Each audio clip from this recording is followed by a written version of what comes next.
Hey, what is up? My name is Catherine. Welcome back to 12 Days of Cathmas. Today we are going to be talking about the most iconic makeup of the decade. These are products that sit in the hypothetical makeup hall of fame. I was talking about this makeup hall of fame a couple of videos ago, and Nicole Cutler suggested that I actually make a video about the products that sit in that makeup hall of fame and sort of what happened to them, where they are now, and just seems like such a fun idea and such a fun way to reflect on the past 10 years of makeup. The past decade has just really, like, the entire makeup industry has just blown up and changed. It's been so fun to watch, and I really wanted to do something reflecting on that. So thank you, Nicole, for the suggestion. You are the absolute sweetest. Really excited about this video. Obviously this is all like arbitrary. These are just like products that stand out in my mind from the past 10 years. I'm sure I'm missing so many iconic products. I would love to hear what you think is a really iconic product from the past decade down below as well. It's just gonna be really fun, nostalgic, and just really great to talk about. If you are new here, I would love to have you subscribe. I'm doing a 12-day special, so I have 10 more videos coming in a row after this, and they're all really fun in my humble opinion, and I would love to have you come hang out for them. And I'm also running a giveaway right now. You can win an Anasazi Beverly Hills eyeshadow palette, so I will leave the link for that in the description box with all the details on how you can enter and win an Anastasia eyeshadow palette. And with all that being said, I think that is everything. I'm just gonna go ahead and jump into it because we got a lot to talk about. I feel like the product that I have to start out talking about are the Urban Decay Naked palettes. So specifically the Naked 1, 2, and 3, maybe even just the Naked 1 and 2. These were just like the most coveted palettes of the start of the decade. If you had an Urban Decay Naked palette, like, you were hot shit. And I probably shouldn't say that because I had an Urban Decay Naked palette and I definitely was not hot shit in high school. But those palettes were just like, everyone wanted one. It seemed like everyone had one. And they're just so unbelievably iconic. Like, if you were into makeup at the start of the decade, those palettes probably hold a special place in your heart. After the Naked 1, 2, and 3, they also went on to create like the Naked Basics, the Naked Smoky, the Naked Cherry, the Naked Honey, the Naked Heat. And unfortunately, it seems like none of those palettes really ever quite resonated with people like the original 1, 2, and 3 palettes. Supposedly they did a reformulation with the Naked Heat palette that a lot of people really did like, but it seems like while other brands are being really innovative with their color schemes and their formula, the Naked palettes kind of just got left behind and very forgotten about. And they're definitely not popular palettes anymore, as iconic as they were. I really don't think that Urban Decay created a palette that came anywhere near the original Naked palette level of iconicness until they came out with the Born to Run palette. I really don't think the Born to Run palette comes anywhere near the iconicness of the original Naked palettes. However, it was a super popular, super talked about product.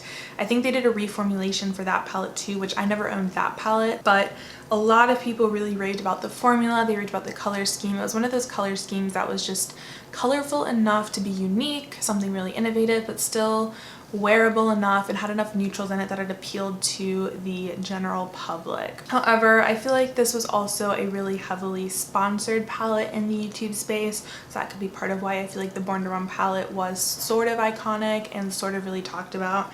I feel like that's something to always consider. Something that sort of goes hand in hand with the Naked palettes is the original Urban Decay Primer Potion.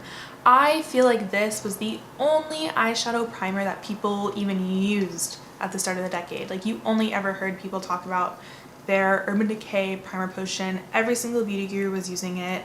Everyone wanted it, and it has sort of faded out of popularity in lieu of cheaper eyeshadow primers, or a lot of people even just use concealer now to prime their eyelids. However, I still feel like a lot of people buy and use this product even if it's not as hyped up and coveted as it once was. For example, I really love my Milani eyeshadow primer. It's really similar in formula and it's so much cheaper that I just like wouldn't see any point in spending $20 on an eyeshadow primer again. I definitely still see people using it, and I definitely think it is still a popular product, and it definitely paved the way for a lot of other eyeshadow primers to become very popular. And the last Urban Decay product that I want to talk about, I feel like Urban Decay is just such a like early 2010s iconic brand that I just have to talk about a lot of their products. It's the Urban Decay All Nighter Setting Spray. This was the setting spray of setting sprays. There are so many memes about this setting spray. Like if you go type in Urban Decay All Nighter on like Twitter, there's all these memes about it.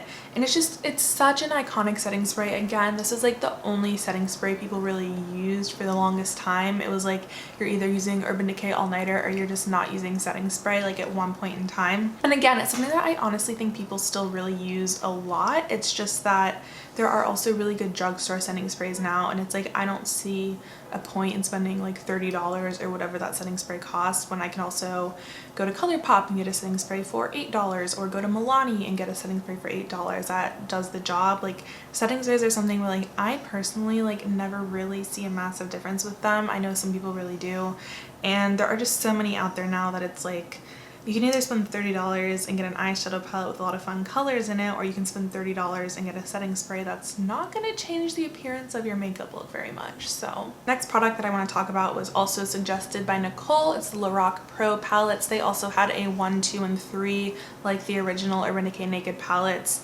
And I don't know why, because I checked and apparently these are cheaper than the Urban Decay Naked palettes. The Urban Decay palettes were over $50 and these are $40. And I don't know if there's been a price change or what the deal is, but I always held these in even higher regard than the Urban Decay palettes. Like the Urban Decay palettes seemed attainable, but the LaRocca palettes didn't. I don't know what the deal is. But honestly, like the shadow quality was great. I never owned one of the LaRocca Pro palettes, but I did own the unzipped palette, and I would always swatch the Pro palettes in store. And I mean, the mattes were just so finely milled and blendable in the palette that I did own from them. The metallics were super intense and like buttery, shimmery, like so beautiful. And honestly, the Pro 2 was like very ahead of its time. It had these like gorgeous deep jewel tone mattes in there, and it was like one of those palettes where it just has an innovative enough color scheme to be very interesting, but it still resonates with a larger audience. And like back then you really didn't get very many colorful eyeshadow palettes, so to have that like deep navy and that deep plum in there was something really, really special. I feel like LaRocca definitely has fallen off as a brand. You don't really hear about them very much anymore. I don't really see beauty gurus talking about them at all, and they've definitely tried to launch a few like capsule collections of eyeshadow palettes where they're like smaller palettes with more niche color schemes, and I never really saw any of those take off. I don't use them anymore because they're not a cruelty-free brand, and I don't really see many other people use them either. And back at the start of the decade, there were not many drugstore eyeshadow palettes, like period, but especially that were actually good. But the one eyeshadow palette at the drugstore that was actually good was the original Wet n Wild Comfort Zone palette. And I'm gonna be perfectly honest, I don't know if this actually launched in the 2010s, because I feel like it may have come out even in like the early 2000s, but it definitely was popular in the early 2010s. Drugstore eyeshadow just used to not be good quality, and you were so hard pressed to find good eyeshadow on a budget back then. I remember I used to do musical theater as like a little 8th grader, and obviously I wasn't gonna go to Sephora to buy makeup for that, and the eyeshadows that I would buy from the drugstore were just awful. Awful. I can't even imagine trying to use eyeshadows of that poor quality now. And they have since reformulated and rebranded these Comfort Zone palettes. It's like there's the Comfort Zone and there's like a couple others in the lineup that people really like. To be perfectly honest, I liked the old formula better. I had the old one and I tried the new one as well, and I thought the shimmers in the old one were just absolutely incredible. Unfortunately, Wet n Wild's cruelty-free status is dubious at best at the moment, so I'm not really using them in general anymore. I still use the products I already own from them, but I try to not like talk about them and feature them on my channel. But in general, they are definitely like one of the most successful drugstore brands. A lot of people do really love their eyeshadow palettes still, and they're definitely doing very well in terms of makeup brands. This next product is sort of a controversial product because I feel like everyone either really, really loves this product or really, really hates this product, and that is the Too Faced Better Than Sex mascara. I am a fan of this mascara. I have one right now, though to be perfectly honest, I like the mini one better than the full-size one, and I know I'm not alone in that mentality. I don't know what it is. I don't know if it's like the brush or if it just like isn't as like goopy in the mini tube, but the mini one definitely performs better, but I like both of them. It's a really good mascara in my opinion for when you're not wearing lashes. I don't like wearing lashes all the time because they irritate my eyes and they're just really hard to put on, and this will make your eyes like your eyelashes will be super thick and like defined when you're wearing that mascara. It does get a little clumpy and flaky, so I understand why people don't like it. This is definitely just a really iconic mascara. Even now, myself and other people will compare new mascaras to that mascara. There was like that L'Oreal Lash Paradise mascara where everyone was comparing it to the Too Faced Better Than Sex mascara. And just any time I see a mascara that has like a really nice big wand with that hourglass shape, I'm like, okay, how is this going to compare to the Too Faced mascara? Because I feel like that's what I always want to know and what other people want to know. People are definitely still buying this product even in 2019. Another really iconic product from Too Faced is the Too Faced Chocolate Bar Palette. So this is another palette that was sort of on that same level as those Urban Decay Naked palettes. Definitely had a few more matte shades than the Naked palettes did, and it had that like signature Too Faced purple shade in there, so a little more unique and edgy than the Urban Decay palettes.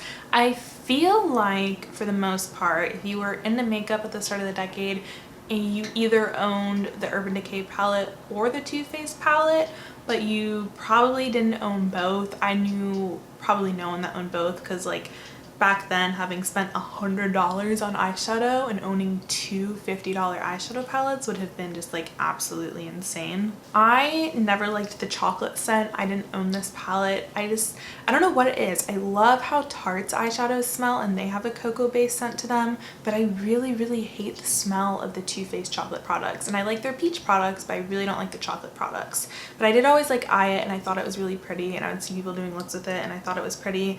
The palette itself definitely isn't a go-to for people anymore, but I feel like Too Faced has definitely done a pretty good job staying relevant as a brand, even though they have definitely fallen prey to putting out too many makeup products, and their holiday releases are like notoriously awful quality. I feel like their Born This Way line and their Hangover line have just remained super popular base products at Sephora, and they're definitely a brand that's just going to be around for a very long time. Similar to the chocolate bar palette is the Too Faced Chocolate Soleil bronzer. This was such a talked about bronzer in early YouTube days. Since I didn't like the scent of the line, I never owned it, and I'm so glad that I didn't own it, because I feel like early bronzers just always seem to be too deep and too orange for anybody of like a medium to light skin tone, and I literally would have been spending like $30 on a bronzer to just look like a total clown, because it would not have looked good on me whatsoever. That's just another one that I feel like people don't really buy that anymore. Like, it's just, there's so many other bronzers out there, and there's so many bronzer lines that have a better shade range that like you're not gonna go buy that one probably. Another super iconic bronzer is Benefit's Hoola bronzer. This was a bronzer that actually did work really well on light to fair skin tones. I didn't ever own this one either, but I actually did really want this one. Benefit has totally fallen off as a brand, and it is totally their own doing.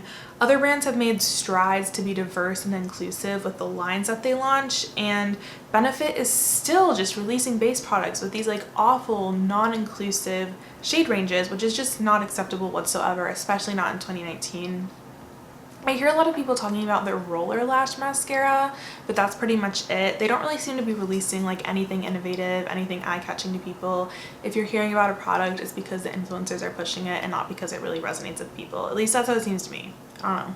Change my mind. One last super iconic bronzer, and this one is from the drugstore, is the Physicians Formula Butter Bronzer. Whenever I read that word, I always hear Kathleen Light's voice in my head. She would always say like butter, and I just like, some things I just can't get out of my head. Oh my god, this was such a popular bronzer. It's one of the few bronzers that just didn't make people look orange. It works really well for fair and light skin tones, and it smells so good. I love how this bronzer smells. I feel like Physicians Formula is definitely still very relevant as a brand, and people definitely still are buying and using this bronzer.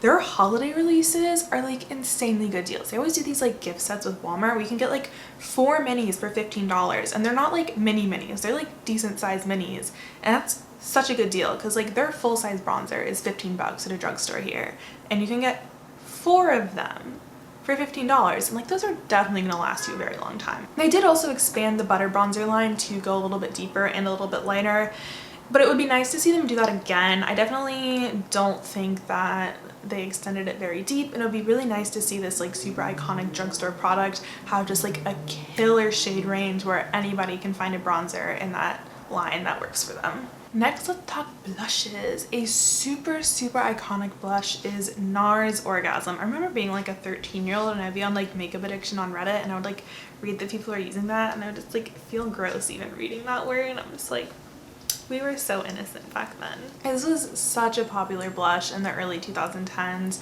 It's just like a simple, pretty, peachy blush with like a nice healthy sheen to it. And NARS is a pretty expensive brand, so like I feel like half the posts I saw were like people using it and half the people like searching for the perfect dupe for it, which brings us to the Milani Baked Blush in Luminoso. I feel like this is the product that really just put Milani on the map for a lot of people. At least it's definitely what put Milani on the map for me. It's pretty much an exact dupe for NARS Orgasm, so it was really popular for that reason. Milani as a brand is definitely still on the rise. I feel like I've been seeing them release a lot of awesome things lately. I feel like everything I try from them just like blows me out of the park. Nicole always calls products like, what is it, like luxury product for a drugstore price or something like that, or like she'll say they're like a high-end product at a drugstore price, and that's just how I feel about everything from Milani. I feel like everything I try from them, I'm just like, wow, this is such a good product. Like I would have paid Sephora prices for this product. The blush in Luminoso is definitely still popular, and I feel like Berry Amore is also a really popular blush from them. Anyways, I feel like Milani is definitely a brand where I'm really excited to see where they go. I've been keeping tabs on a lot of their makeup releases, and I really feel like they're just like they've already had some very iconic products, but it's definitely just beginning for them. Oh my god, you can see her doing the thing. Charlotte, why are you like that? Another really iconic blush I feel like is the Tarte Amazonian Clay blushes, and I actually have it sitting on my desk right now. I feel like Tarte's blushes have just been like a long-standing successful product in their lineup. Can you stop? I feel like Tarte's blushes have just been a really iconic long-standing product in their lineup. I see a lot of beauty gurus use these even today, and they just seem to be like a pretty popular staple product in people's collections. I feel like partially just because they're so long lasting. Like it's a pretty firm formula. I've had this one for 2 years and I use it pretty frequently, and like the imprint is still on there. It's definitely not my personal favorite blush formula. It's like very subtle, not too pigmented, and I definitely can see why people like it. I just tend to prefer a blush with a little bit more of a luminous finish than a matte finish. I feel like Tarte in general just has like very good staple products to have in your collection. I absolutely love my Tarte Pro palette, for example, and it smells so good. It smells so good. And absolutely none of us can forget Tarte Shape Tape, which I almost did forget. I almost forgot to include this in the video, and I would have like ripped my hair out afterwards if I forgot to include this. Tarte Shape Tape is probably the most popular concealer of all time. I swear there was like a year-long period at least where the only concealer that you saw any beauty guru use was Tarte Shape Tape. I honestly kind of feel like we were all lying to ourselves about this concealer just a little bit. There's nothing wrong with it and it can make your under eyes look really nice, but like we were all drawing like triangles of that concealer under our eyes, and it's just like it's so high coverage and it's very matte, and that just wasn't a good look. If I use this now, which I still do use it like once in a while, even though mine's getting like a little bit old and I probably shouldn't be using it, I only use like one little dot under my eyes, and that is just more than enough. Like you really, like we were really lying to ourselves with that one. And their Shape Tape foundation was like as much of a flop as the concealer was a success, and it's just partially because of their shade range being completely unacceptable and how poorly they handled people criticizing their shade range of that foundation. I just remember them being like, oh, we'll release darker shades in the summer when people tan. Like, make it make sense. And another scandal of Tarte's, which was another product that's just iconic for pretty much the completely wrong reason, it was like notorious, not well loved, was the Tarte Icy Palette. So this is a palette that they teased as an April Fool's Day prank, and then everyone was like, wait, we actually really want this because this is so unique, like there is nothing on the market like this. And they were like, oh, well, this is a joke, we're not actually releasing this. And everyone was like, well, it's more interesting than anything you've put out in the past year. So they were just like, they really played themselves. And then they finally released it, but they didn't actually release it. They released a different blue palette that was nothing like what they teased, and nobody liked it. And by the time they actually released it, like no one cared anymore. and it was just honestly like complete clownery from them. Another product that is iconic for the complete wrong reasons is the Morphe and Jaclyn Hill Vault. Now this is something where I absolutely think the concept of it was incredible. You get these really cute little like capsule palettes with unique color schemes, but the actual launch of these was just such a fiasco. They sent out the PR, and then everyone who like got them in PR hated the palette, so they delayed the launch to reformulate them, but then no one actually knows if they reformulated them or if they just delayed the launch 2 weeks and pretended that they put out new palettes. Because like, think about it, like it wouldn't make any sense for them to have just like pulled and thrown away all of those palettes. I got one palette from the collection, the Dark Magic palette, and I honestly think it's a decent palette. I think it has a very unique color story, and it's definitely a very workable palette. It's not like the easiest, most pigmented, most blendable formula in the world, but it is a $15 palette. And it's just like, for some reason, there always seems to be drama around Jaclyn Hill and her makeup launches, but I don't think any drama will top the drama of her lipstick launch. And I'm not going to say much about this because it's so recent. It's still very, very fresh in all of our minds, but oh my god, that was such a mess. Those hairy lipsticks, like, that's probably gonna go down in history as the worst makeup launch of all time. Like, I cannot think of a makeup launch that was a bigger fiasco than her lipsticks. And although Morphe is undoubtedly a rather shady brand and they've put out some very not great products, they have also had some major standout products in their time. Their original 35O palette was super popular, and honestly for good reason. Like, I saw this everywhere, and the color scheme was very wearable. It was like browns and warm tones, which are super, super popular for most of the decade. And it was affordable, and it was like relatively good quality. It wasn't like Anasazi Beverly Hills quality, but you were getting like 35 shades for $20, and for that price it was pretty good quality, which made it just such a great palette for beginners. Like, if you were just starting out with makeup, it was a great palette to get. You could do a whole range of looks, and you could do them really easily. I remember really, really, really wanting this at like my senior year of high school and my freshman year of college. My freshman year roommate had this palette, and I always thought that the looks that she did with it were just so gorgeous. That's definitely a palette where like if I had it now, I just wouldn't reach for it over all the other things in my collection, but like she was really that girl for a moment, and that was like sold out for like the longest time. Like, it was definitely like a hard palette to get your hands on. I think like that's probably why I didn't get it, is because it just seemed like it was sold out all of the time whenever I actually had the money to get an eyeshadow palette. And probably Morphe's most iconic product of all time is the James Charles Unleash Your Inner Artist palette. Like, you cannot deny that this was a well thought out palette, and although there was definitely a little bit of drama surrounding the palette and how like you're supposed to have to use a specific technique to apply it, the launch went over pretty well, especially considering the amount of units that probably sold of that palette. And honestly, like, every 12-year-old and their mama owns this palette. Like, I know people who barely wear makeup and they own this palette. I would love to see the numbers on how many of that palette have sold, to be perfectly honest. Like, not even of like that plus the money, like of just that palette. I would love to know how many of that sold worldwide. And then probably their most popular, most iconic product before the James Charles palette was the original Morphe and Jaclyn Hill palette. It was a super, super popular palette. Supposedly it was a new formula. Like, they used to like private label, and supposedly the Morphe and Jaclyn Hill product was like the first product where they developed the actual formula themselves, and it was an absolute hit. It was very similar to the 35O palette.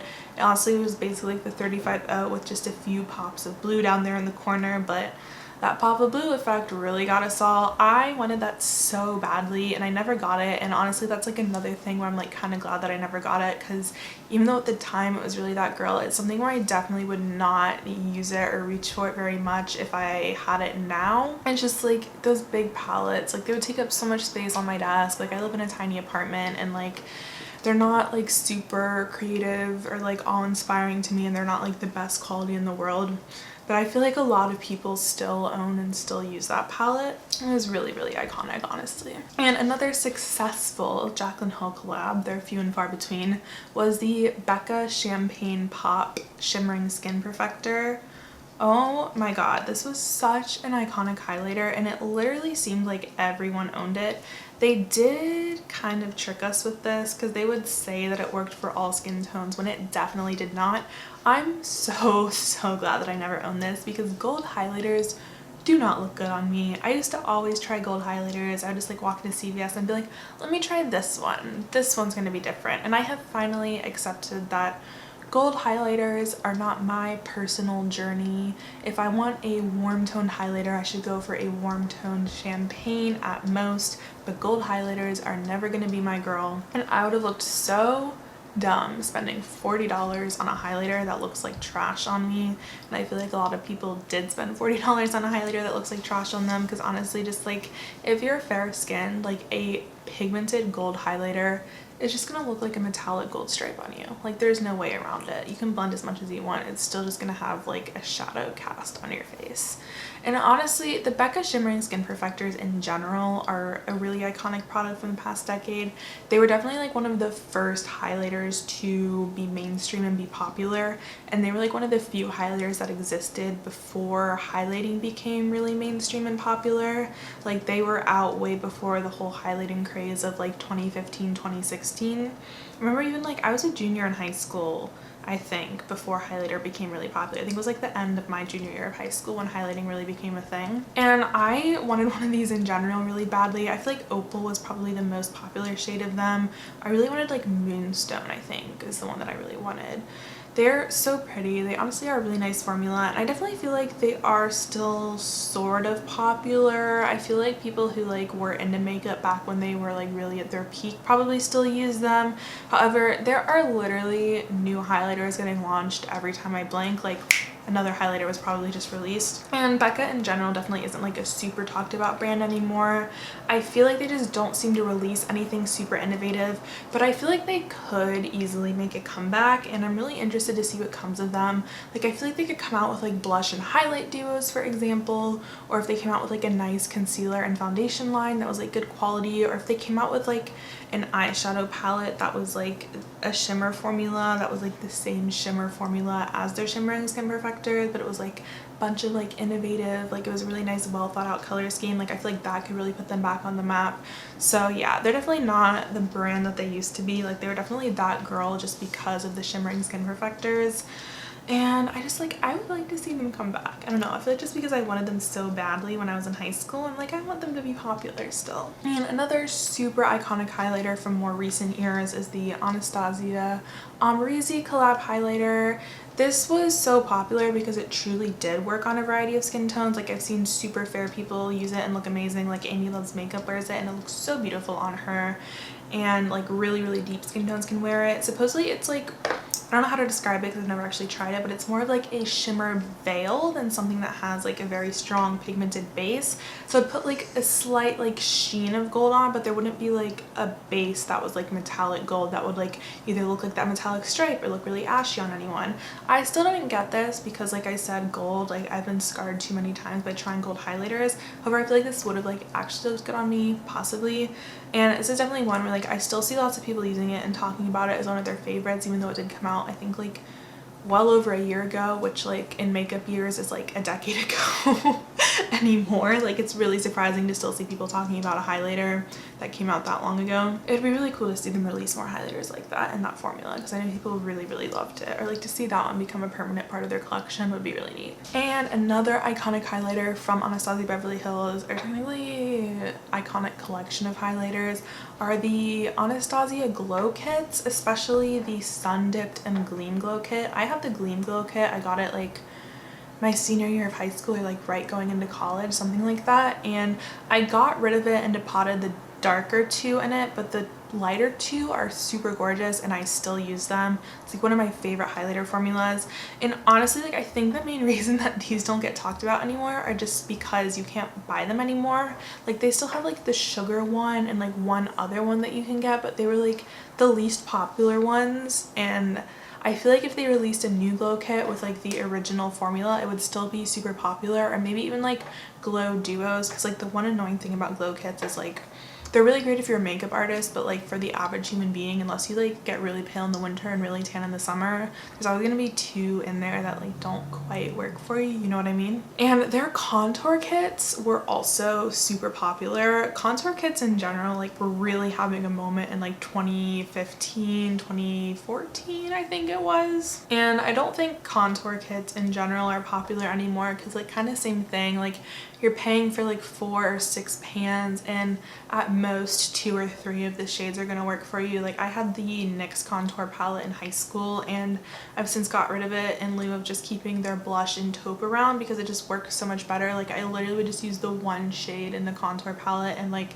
that's so dumb. Like those are something that were like, it's great for a makeup artist, but it's just not so great for the average makeup consumer. Anastasia really has like so many iconic products. Like they have their dip brow, which was just like a game changer for people. I wore dip brow every single day in high school. We were all walking around with the Sharpie brows, honestly, back when that was popular. Like you can definitely like I'm wearing it today and like I used a really light hand, but like I used to just like have like the blockiest eyebrows because of that, because it really is so easy to get eyebrows that are way too bold and dark for your face using that product. I don't think any Anastasia product will top the iconicness of the Modern Renaissance palette. I honestly think that the Modern Renaissance palette might be the most iconic palette of all time, at least in my very humble and very irrelevant opinion.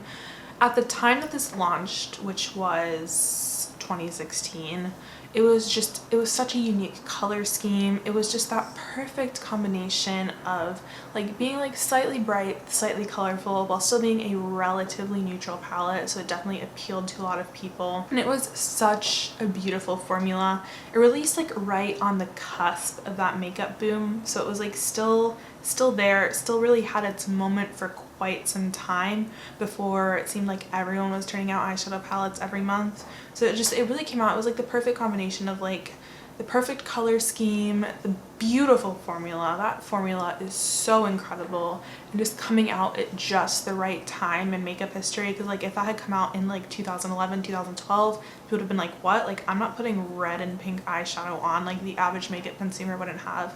But it was like right at a point in time where like people were bored of like just plain old neutral palettes but weren't quite ready for neon, James Charles Unleash Your Inner Artist palette.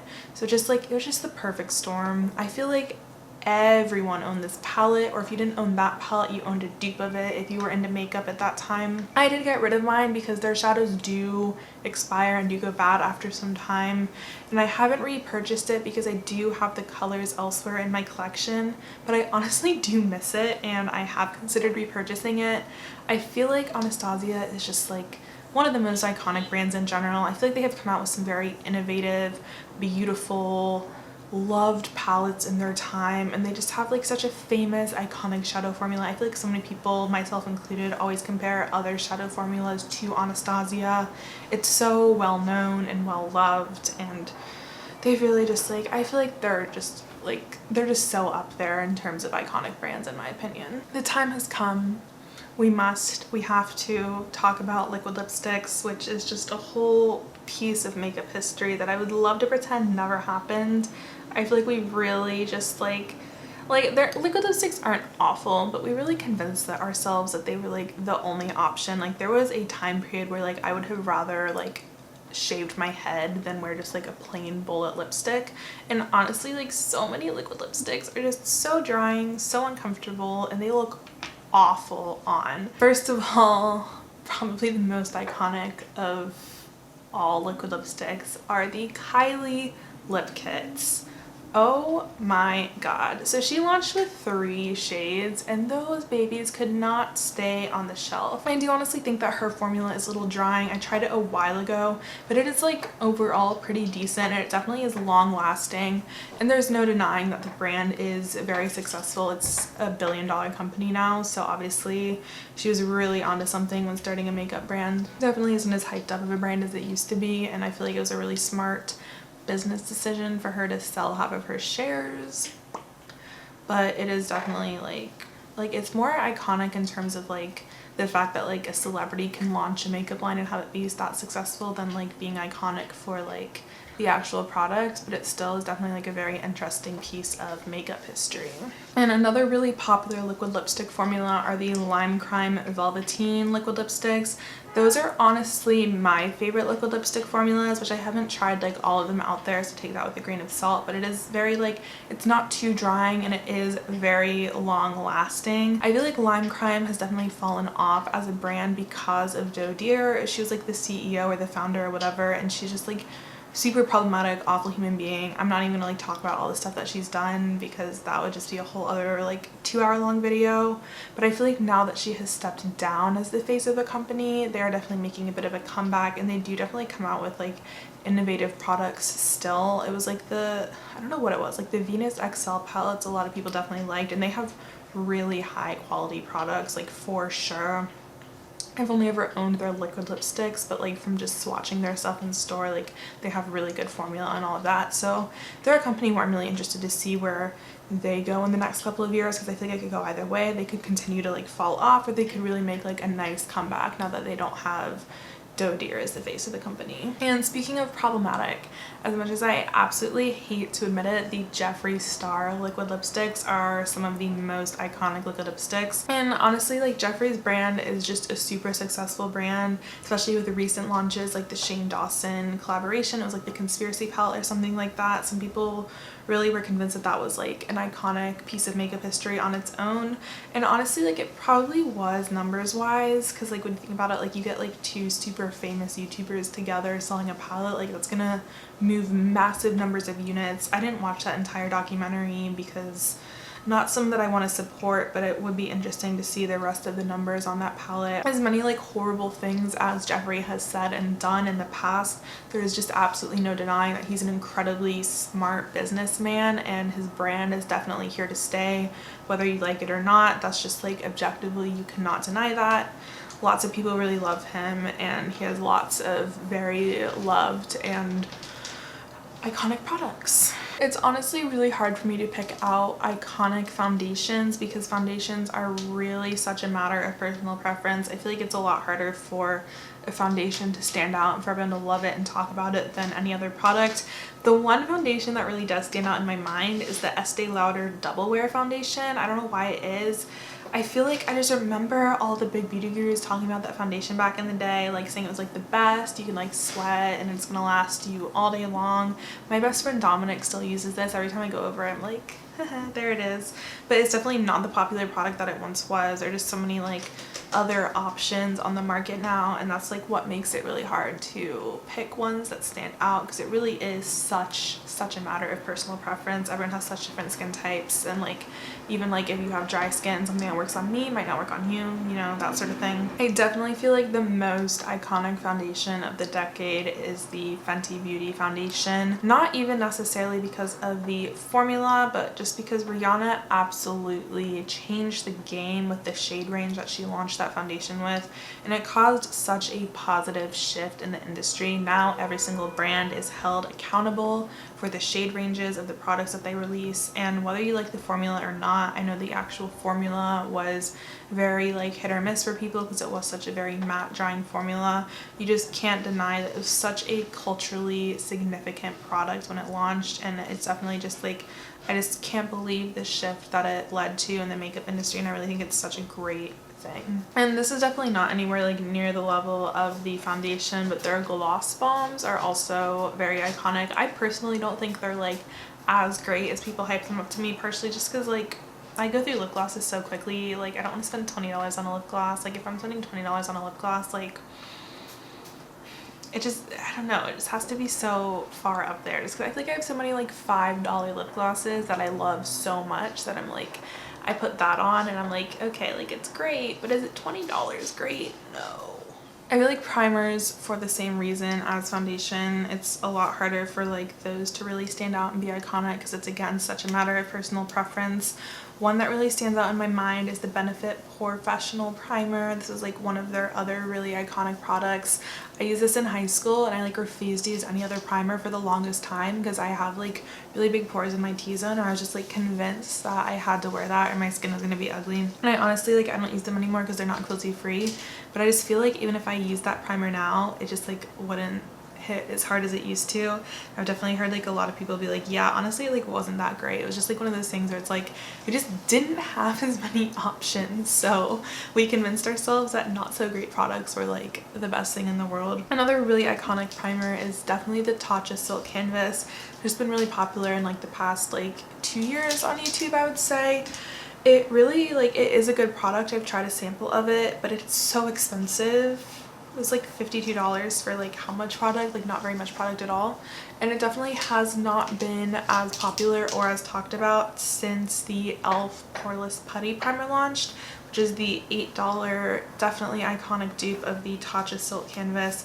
Launched like early this year. It might have even launched at the end of 2018, and it still is selling out a lot, and it's still like one of those products that's excluded from sales when e.l.f. does sales. It's definitely very popular. I really like that product, to be honest. Like I said, I've tried the Tatcha Silk Canvas and like there's virtually no difference between the two of them. So it really is a cool product. I love seeing drugstore brands just like do like a spot on dupe of a really expensive, really well loved product. A couple random ones from the start of the decade. The NYX Jumbo Milk Pencil. Everyone used this as an eye primer. Back in the day, I used to use this as an eye primer, and that is not an eye primer. It's a good base. It's really good if you're wearing colorful eyeshadow and you really want it to pop. But even now, like there are like white concealers that you can use instead that work so much better as an eye primer than a pencil. And the Revlon Black Cherry lipstick was another like kind of random drugstore really iconic product. I think it was like, God, it must have been like 2013, 2014, 2015 era where like a vampy berry toned lip was like super popular. I don't know like what it was, but people just really loved those like deep plum toned lipsticks. It was also the NYX Soft Matte Lip Cream in Transylvania. I feel like everyone either owned Revlon Black Cherry or the NYX Soft Matte Lip Cream. I think I had the one, it wasn't Transylvania, but it was like Copenhagen, I think. And it did not look good on me. It was just like streaky and messy looking. I had some like Bare Minerals lipstick that looked so much better on me. I don't even remember what the name is. It was like the Marvelous Moxie lipstick in like some shade. I'll find a picture of it. It was a cute lipstick, honestly. And one last product is the Stila Glitter and Glow Liquid Eyeshadows. In my opinion, there's no liquid eyeshadow formula that has actually topped this one. There's plenty of brands that have come out with their liquid eyeshadow formula, but none of them just have that like oomph. Like when you, they either like don't pop as much when you put them on the eye, or they don't have the staying power that the Stila ones do. And I feel like that's honestly like the one product that keeps Stila in business, because they really have not like released anything that I've heard people talk about. They've also like done some very problematic things. Like there was that whole thing where they like just did their swatches on a white model and just photoshopped the white model to be a bunch of different skin tones. And I think a couple of their glitter and glows are named things that you're not really supposed to say out loud. But I definitely don't think any liquid eyeshadow formula has topped that, and it definitely is a very iconic product. I have a couple of them. I honestly want more. I could own every single one of them and probably use them every single day. Like I love liquid eyeshadows. Love liquid eyeshadows so much. That's definitely not everything that there is, but that's everything that I personally had written down. I would definitely love to hear what you guys think are the most iconic products of the decade. Definitely let me know what I missed. I feel like it's gonna be like a really fun, nostalgic comment thread for everyone. So I really have been a makeup lover like my entire life, so like the fact that we have this decade closing, and I'm such a like cheesy nostalgic person that I just like love reflecting on that stuff. So definitely share your thoughts with me down below. If you missed yesterday's video where I talk about everything I would buy at Sephora if money was no object, you should definitely check that out as well. It was really fun for me to talk about all those products, and it's just more me gushing about makeup that I really love and want to try out, which is really cheesy. But that is it for today. Thank you guys so much for watching, and hopefully I will see you in tomorrow's video. Bye guys.